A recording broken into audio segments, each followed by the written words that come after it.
बिस्मिल्लाहिर्रहमानिर्रहीम। अस्सलाम वालेकुम। Welcome to my YouTube channel. तो आज हम आपके साथ शेयर करने वाले हैं सेहत के हवाले से एक बहुत ही ज़बरदस्त टिप। इसी दवाई है एक तरह से, या कावा कह लें, कुछ भी कह सकते हैं।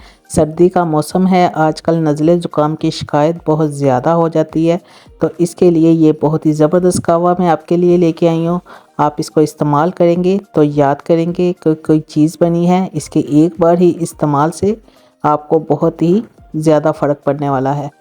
चलते हैं अपनी वीडियो की तरफ। तो उससे पहले मेरे चैनल को सब्सक्राइब कर दें, शेयर कर दें और लाइक ज़रूर करें। अब हमने एक पैन चूल्हे पे चढ़ाया है और इसमें हम डालेंगे 2 कप के करीब पानी। क्योंकि हमें 1 कप से कावा चाहिए तो पानी हम डालेंगे डबल, क्योंकि 1 कप हमने पकाने में लगाना है। पानी थोड़ा सा गर्म हो जाए तो हम इसमें डालेंगे मेथी दाना और अदरक। मेथी दाना हमने लेना है 1 बेबी स्पून। 2 कप में आपने 1 बेबी स्पून डालना है, जो पक के 1 कप रह जाएगा।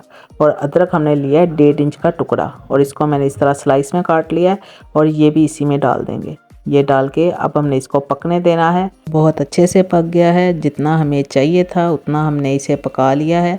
जब भी आपके घर में किसी को नज़ला ज़ुकाम हो, बड़ा हो या छोटा, तो एंटीबायोटिक इस्तेमाल करने से पहले आप इस कावे को ज़रूर यूज़ करें।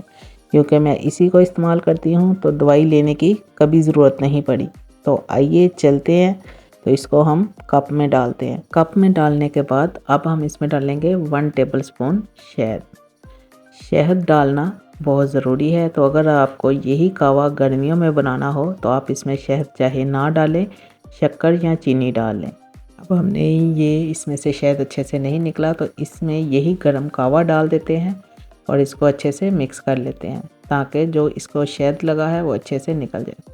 और इसका कलर देखें, इसमें आपको बहुत अच्छे से नज़र आ रहा होगा कितना ज़बरदस्त इस कावे का कलर है। तो यही हम इसमें वापस डाल देते हैं। तो ये लें, हमारा कावा बनके तैयार हो गया है। इसको अदरक की चाय भी कह सकते हैं, चाहे आप इसको कुछ भी कह सकते हैं। ये बहुत ही आज़मूदा नुस्खा है, आप इसको इस्तेमाल करें। उम्मीद है आपको मेरी ये वीडियो पसंद आई होगी। तो अगर आपको मेरी ये वीडियो पसंद आई है तो मेरे चैनल को सब्सक्राइब करें, शेयर करें और लाइक ज़रूर करें। तो चले गाइस, फिर मिलेंगे एक नई वीडियो के साथ। तब तक के लिए अल्लाह हाफिज़।